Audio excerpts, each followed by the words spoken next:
But the important thing to understand is race is not about liberal versus conservative. It's not about even the individuals in some ways. This is about whether does Albany pick your senator, or do you pick your senator? Who picks your senator? When you have a redistricting tool and you shape it so that you go into New Rochelle, Klugman may be the only living human being that could help describe what they did to New Rochelle because of his encyclopedic knowledge of the neighborhoods. When they scooped out EDs in New Rochelle like you're scooping out an avocado, when you off 2/3 of White Plains, when you go into communities like Yonkers and Eastchester, which have been whole in the past or near whole in the past, and you split them up, you divert the ability of White Plains and New Rochelle and Yonkers to speak with a singular powerful voice. You are playing games with government policy. And this election is less about winning a losing election, than it's about standing up for what we believe government is in this society, in this day. The other side, not individuals, collectively, Republicans say government is the problem. Government should be destroyed. It should be shrunken. Grover Norquist said we should get government down to the size of something that we could strangle in a bathtub. He means that. He means that. Because what happens? What happens when government is not policing Wall Street? What happens when government does not look out for people who need mass transit because not everybody owns a car and people have to get to work? What happens to government when you have people who have worked hard all their life, saved money, got a terrible illness, are in a nursing home, $12,000 a month to survive in a nursing home, and they've used every asset they have, and you strangled government so there is no Medicaid. Larry Thor has excellent long-term health care plans to sell you, but for those people who aren't able to buy them, what do you do with those people in this society? I grew up as a kid on the south side of Mount Vernon. That's what Reggie was talking about. Even though it wasn't quite right on our relative years. I grew up as the only white kid in a black neighborhood. I went to an urban public school district.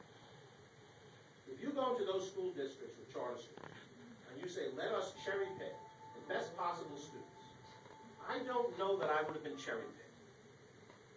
And then what happens to the kids who aren't cherry picked? And I learned that long before I learned anything about running for public office.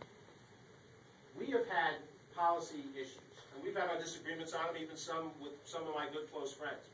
But time and time again, what I have observed in public policy is that the simple, most popular way oftentimes is the wrong way to go. And it takes you having to say, I know that everybody wants me to do this, but I'm not going to do that. I'm going to do something different because I think what's different is what's right. And I'm going to have the guts to look at Lorenzo and explain to him why I think I'm right. Or tell Tom why I think I'm right. Or Jackson why I think I'm right. Or Sue why I think I'm right. And be prepared for Sue and Lorenzo and Tom to disagree with me. That's democracy. That's democracy. When Albany picks your senator, they don't democracy. The group that's run the Senate has run it for the best part of 76 years.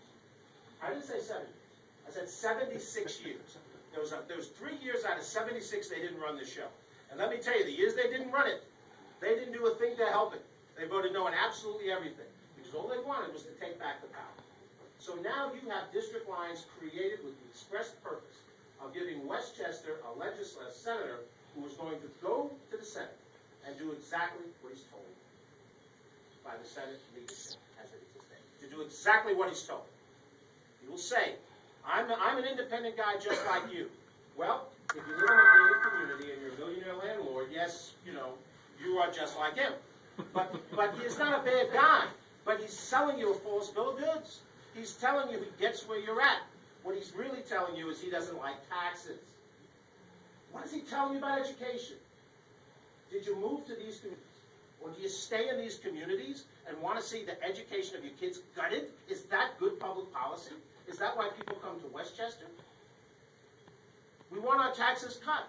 But do we want to cut mass transit, which is the lifeline of why the suburbs grew? They grew because you could live in the suburbs and go into Manhattan or wherever you had to go and have your public policy, private business interests satisfied. And you're talking about people who have no concern for mass transit. They talk about healthcare. They say, stop spending. We're spending too much money. Come with me to King Street Nursing Home. Come with me. Come with me through Dumont and New Rochelle and Bayberry, and look in the face of human beings that could be you or me. It could be you or me. Jeff Levin and I are roughly about the same age. Jeff, a couple years. Pete Lauren and I are about the same age. A couple years, Peter, could be you and me. And tell me what spending, cutting spending does when you do it out of anger and when you do it with these acts. There are women who are trying to put their life straight. They have children. They need daycare help for those children. If those children have daycare, they can go to work and be a productive member of society. And what are we seeing in the county government? Through a philosophy, a conservative philosophy. Friends, the New York Post, they like this public policy, but I don't. I like the New York Post sports section. Good sports section. Excellent sports section. Once you hit the classifieds, that's it for me. The bottom line is, we need to talk truth to people.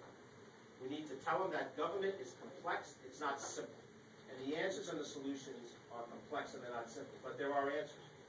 When we talk about cutting property taxes, there is a thing, and it's called mandate relief. And what does mandate relief mean?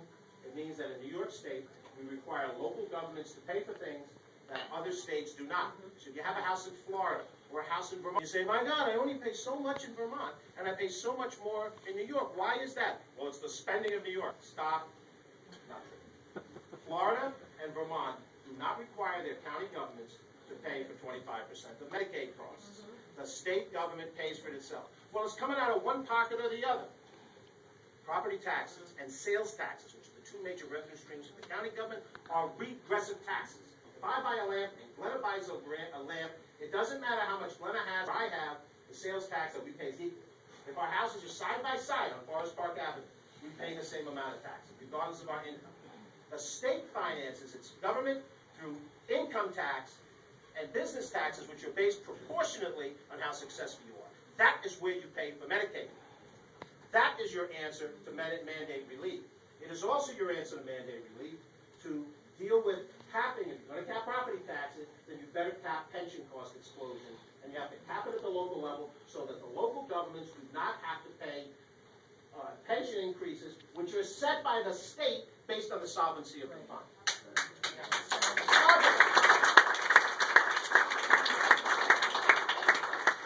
An MTA Metro North tax. Not a huge tax, but it's an additional tax. But let's see how huge it is. Ask Councilman Michael Sabatino out of the Yonkers City budget. I bet you could use $700,000 this week to try to restore some firefighters and police officers, whatever had to be cut in that Yonkers budget.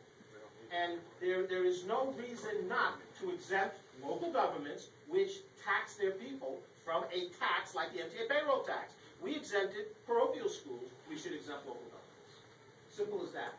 Those are concrete mandate relief steps. You can hear all this rhetoric. Oh, Democrats, their tax suspenders. George Latimer voted 2 of his 13 years to raise taxes in the county. I'm not going to tell you the 6 times that I voted to cut or freeze taxes. But they're going to try to make this about rhetoric because at the end of the day, this race is about a simple thing. The people who run the Senate, people want to keep on running the Senate. That's what they want. I want to be, not Albany, I want to be Bedford Senator.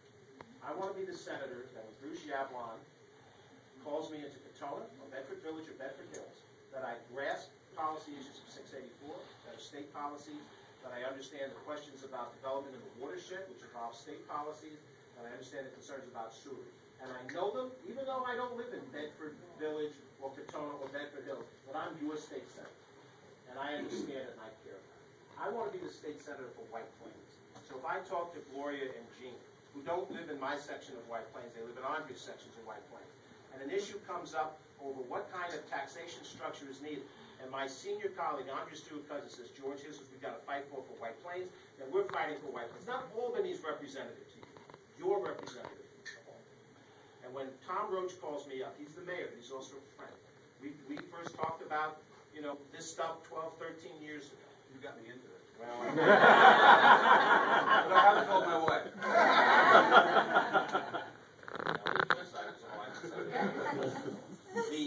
The reality is that this race, and I'm just about done, this race is going to be about how hard I can make that case. I can't make it alone. Not only is it the 2 biggest district, the costs of campaigning are obscene. They're absolutely obscene. For those of you who've known me for a long period of time, first of all, you know I'm not personally wealthy. It would be nice to be personally wealthy. I'm not. That's okay. But the bottom line is that I need to get people to help me fund this election. And I have never come to you and asked you for ridiculous sums of money at any of these other campaigns. But I'll tell you what, Uncle Billy doesn't have that envelope. So those guys are coming, and they need to have that money for the bank. And I need to be able to be where I have to be in communicating these points of view. And particularly because we're not going to go negative, they are. They're going to get nasty, and we're going to defend ourselves. But we're going to run the kind of race that you're going to be proud of. But I'm going to need you to do a lot. And we're going to ask, Maloney's going to ask, Nick is going to ask, Brian is going to ask, and when we ask, we're asking for David Buchwald and Steve Otis in the same breath, because there are other good people too. But I tell you this, I have never cheated you out of one day of public life in my 25 years. There isn't a day that went by from the Rye City Council, the county legislature, to this position as an assemblyman, where I have ever sat back and said, I'm going to take people for granted. I've never done that.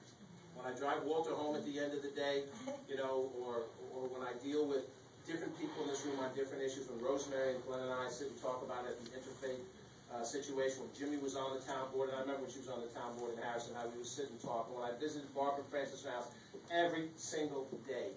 I believe that there's a role as a public official to provide public service. It's not a game. It's not a cherry on top of an ice cream. You have a lot of money, you're a very successful landlord, and now you're going to finish it up by having the title center. This is a working job. Susie Oppenheimer laid the path, and we've got to follow it. So let me thank you for coming. Let me thank you for